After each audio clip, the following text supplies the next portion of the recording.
The woman who once filled stadiums with screaming fans couldn't even order her own sushi. For 13 years, the princess of pop smiled on command, danced on command, and wept on command, but never in public.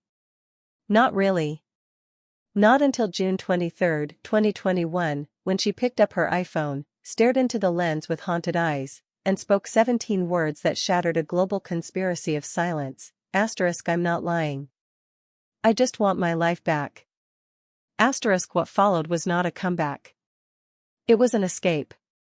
If you lived through the early 2000s, you remember Britney Spears' Two Ways, the snake-draped icon at the MTV Video Music Awards, and the bald-headed woman attacking a paparazzo's car with an umbrella. Those two images were never supposed to coexist. One was manufactured perfection, the other, public breakdown.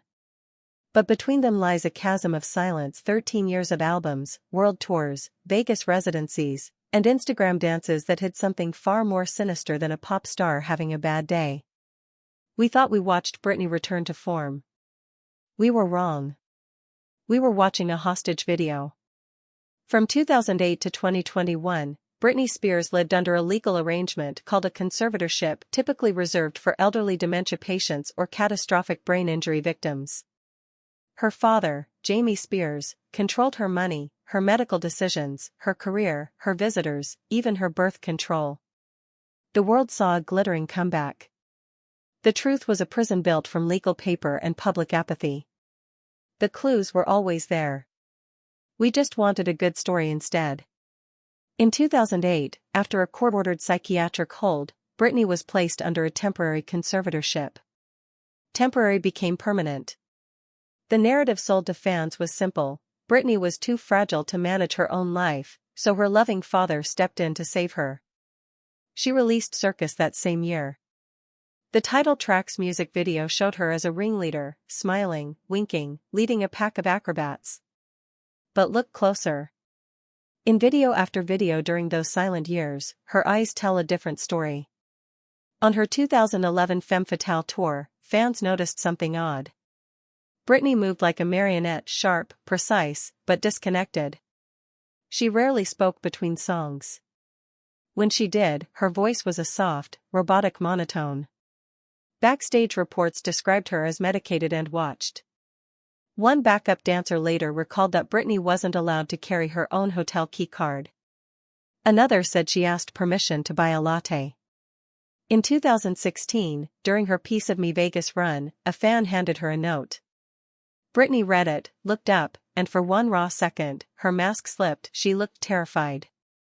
Then a handler appeared. The smile returned. The fan later wrote online, "I told her we loved her and wanted to help." No one believed them. Social media became the strangest clue.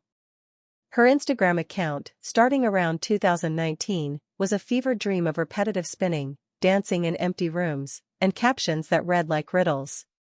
"Remember to smile at everyone today even if they don't deserve it," she wrote. Another post, "My father can take away my phone now. Love you all." We called it quirky.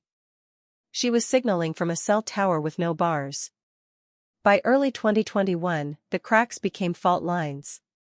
A documentary titled Framing Britney Spears aired on FX and Hulu, reintroducing the world to the #FreeBritney movement, a fringe online group that conspiracy theorists had fueled for years. Except now, the conspiracy began to look like journalism. The documentary revealed that Britney had attempted to remove her father from the conservatorship multiple times. Each attempt was denied. Her court-appointed lawyer, Samuel Ingham, had reportedly never spoken to her privately. Her funds, estimated $60 million, were funneled through TriStar Sports and Entertainment Group, run by a manager named Lou Taylor, who had deep ties to Jamie Spears. Britney had allegedly been forced to work, perform, and tour against her will. In 2019, she canceled a second Vegas residency. The official reason: Jamie's health issues. The real reason, as we would later learn, was that Britney simply refused to go on stage anymore and she was punished for it. Tension boiled over in the spring of 2021. Britney posted a video of herself dancing to Your Love by Nicki Minaj, captioned, "This is a video from last year, but hey, happy spring." fans noticed bruises on her shins. Then she posted a photo of a broken phone, writing, "I'm not gonna be performing on any stage until my so-called management lets me." The comment was deleted within hours. Replaced by a generic, "Can't wait to see you all soon." Something was happening behind the scenes, and for the first time, major news outlets stopped calling it speculation. A New York Times investigation found that Britney's own medical records had been weaponized to keep her controlled. Emails emerged showing that Jamie Spears had said, "I am Britney Spears." The world held its breath. On June 23, 2021, Judge Brenda Penny opened a hearing that would change everything. Britney Spears did not attend that hearing in person. She spoke by phone, waiver granted due to personal and medical circumstances. For 22 minutes, the world listened to a ghost speak. Her voice started low, shaking. Then it rose, cracked, and finally roared. "I am traumatized," she said. "I'm not happy. I can't sleep. I'm so angry it's insane." She revealed that the conservatorship had forced her to perform against her will. She described being locked in a facility after refusing to do a dance move. She said she was drugged with lithium heavy-duty psychiatric medication, leaving her drunk and unable to even have a conversation with my mom or dad. She confessed that an IUD had been implanted without her consent, preventing her from marrying her boyfriend and having another child. "I have an IUD inside of me right now that won't let me have a baby," she said, "and my conservatorship won't let me go to the doctor to remove it." The courtroom fell silent. Over 10,000 miles away, in living rooms and offices and phone screens, people wept. Not because a celebrity was suffering but because a human being had been erased inside her own body. Britney Spears, the woman who had once been the most famous performer on earth, couldn't choose to become a mother. Couldn't drive a car. Couldn't buy a candle without permission. And for 13 years, we had applauded her concerts, bought her perfume, and called her crazy when she shaved her head. "I just want my life back," she said. And then, "I'm not lying." That last sentence broke everything. Because no one had accused her of lying except the entire system designed to silence her. She wasn't fighting her father. She was fighting the collective belief that a broken woman cannot tell the truth about her own breaking. The truth, laid bare by months of subsequent hearings and leaks, was worse than any fan theory. The conservatorship began as a legitimate emergency intervention in 2008 after Britney's public unraveling. But within 2 years, it mutated into a corporate structure. Jamie Spears took 1.5% of gross revenue, about $16,000 per week. Lawyers billed by the minute. TriStar Entertainment pocketed management fees. Even Britney's own mother, Lynn, was kept at arm's length. By 2019, Britney had reportedly earned over $100 million under the conservatorship, yet she was allowed a personal allowance of $2,000 per week. Her father once spent over $200,000 of her money on security and logistical support for a single trip. The most chilling truth, Britney had been telling us for years. In her 2008 documentary Britney, for the record, she said, "I'm sad. I don't trust anyone." In a 2016 interview, when asked what she'd change about her life, she replied, "Everything." In her 2020 memoir Fragments, later leaked, she wrote about being locked in a room where the walls had no corners. "We saw these as symptoms of illness. They were evidence of imprisonment." The legal truth was even darker.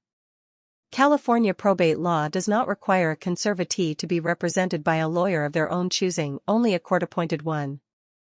Britney's lawyer, Samuel Ingham, had never once filed a petition to end the conservatorship, despite Britney allegedly begging him. When she finally hired her own attorney, Matthew Rosengard, in July 2021, the entire apparatus crumbled within 4 months. On November 12, 2021, Judge Penny terminated the conservatorship. 13 years. 4 months to undo. On the day the conservatorship ended, Britney posted a 15-second video of herself flying in a small private plane over California. No dance. No spin. Just the sun through a window and a single word caption, "Free." She later married Sam Asghari, the man she met on her forced slumber party music video set. She announced a pregnancy, then tragically lost it, but publicly reclaimed the right to try. Her memoir, The Woman in Me, published in 2023, did not merely sell copies. It became a legal document of survival, a testimony that shifted how America talks about guardianship and mental health. But the deepest impact is not legislative. It is a mirror. We watched Britney Spears' silent years and called it a comeback. We watched a woman perform under duress and bought tickets. We saw bruises on her shins and said, "She's just clumsy." We heard her cry for help in Instagram captions and said, "She's just quirky." The dark truth behind Britney Spears' silence is that we enabled it. Not her father. Not the judges. Not the lawyers. Us. Our hunger for the myth of the triumphant survivor made us complicit in a very real imprisonment. Today, Britney Spears dances in her living room alone, offbeat, often topless, sometimes crying. And we call it strange. But maybe strangeness is what freedom looks like when you've spent 13 years being perfectly controlled. Maybe the silent years were never silent at all. Maybe we just weren't listening. She said, "I'm not lying." She wasn't. The only lie was the one we told ourselves, that the show must always go on, no matter who breaks inside it.